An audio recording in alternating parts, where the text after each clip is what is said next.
Hi, welcome to our pre-calculus. The topic today is using a Pythagorean identity to find solutions in an interval for a trigonometric equation involving sine and cosine. Problem type 1. This is very similar to a lecture we had prior to this. The idea is that you have a mixture of sine and cosine in one equation. One of them squared, and the other one isn't. And the main question facing us is to write the equation using just one trig function. Having two of them makes it a bit more complicated. So what do? We say, well, we remember the Pythagorean identity. Sine squared plus cosine squared equal to 1. So the square can be converted to the other type. For example, here cosine square of x can be replaced by 1 minus sine square of x. Well, what does that do? The entire equation now is in terms of sine of x. We can substitute and solve it like the previous problem. So what do? I do the substitution. 2 times cosine square is the same as 1 minus sine square of x is equal to 2 minus sine of x. We multiply, so it becomes 2 minus 2 sine square of x is equal to 2 minus sine of x. Subtract 2 from both sides or cancel the 2's. Bring sine square of x to the right hand side. The problem becomes 2 sine square of x minus sine of x is equal to 0. Now you can do your substitution.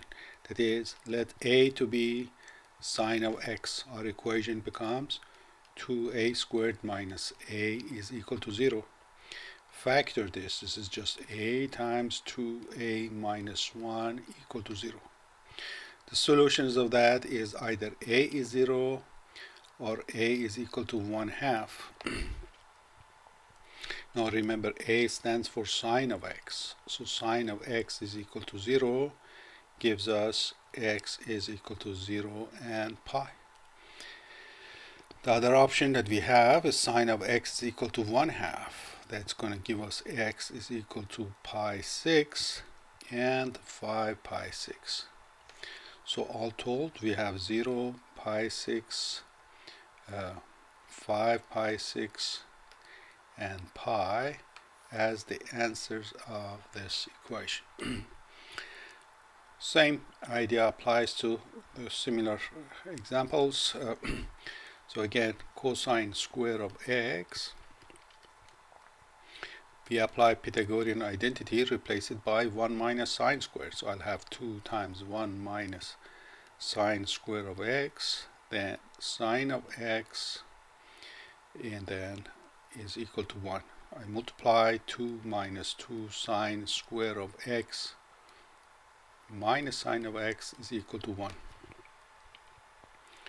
Bring everything to the right hand side, so it becomes 2 sine square of x plus sine of x minus 1 is equal to 0. Now we can apply our substitution. Let's a to be sine of x, so it becomes 2a squared plus a minus 1 equal to 0. Now you factor it, 2a times a. We have plus 1 here and minus 1 here, so that plus 2a minus a gives us plus a here. So this is the section that has to be done carefully. We get a is equal to 1/2 or a is equal to minus 1. That means sine of x is equal to 1/2 or sine of x is equal to minus 1.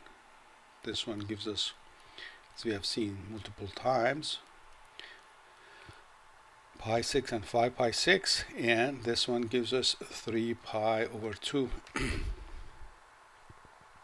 Putting them all together, pi 6, 5 pi 6, and 3 pi over 2. This is the set of numbers that are between 0 and 2 pi. If we wanted to extend it everywhere, we just add 2k pi to it and we will be done. Another problem similar to this, in this time sine square, we replace it with 1 minus cosine square. So I'll have 2 times 1 minus cosine square of x is equal to 2 plus cosine of x. So the sine square here is being replaced. So I multiply 2 minus 2 cosine square of x is equal to 2 plus cosine of x. Cancel or subtract the 2's, bring everything to one side, becomes 2 cosine square of x plus cosine of x is equal to 0. Let a be cosine of x. This becomes 2a squared plus a is equal to 0. Factor it as a times 2a plus 1 equal to 0. Two answers, either a is 0 or a is minus 1/2.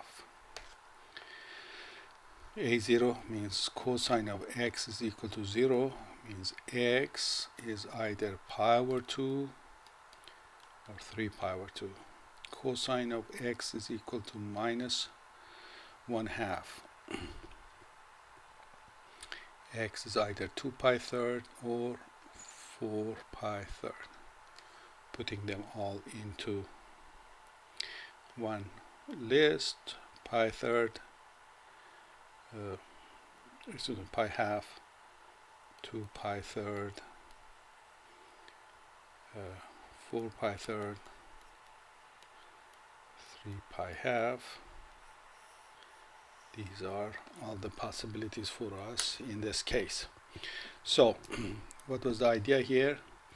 We have trig equation involves square of sine and cosine, and then the other is either cosine or sine. We insist on converting all to the same function.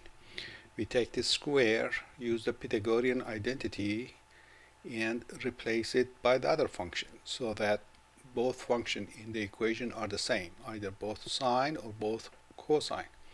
Once that's achieved, then we can do our substitution, solve the quadratic equation, and then as a result solve our original equation. So very straightforward. More than certain you do very well with these type of problems. Until next time, good luck and God bless.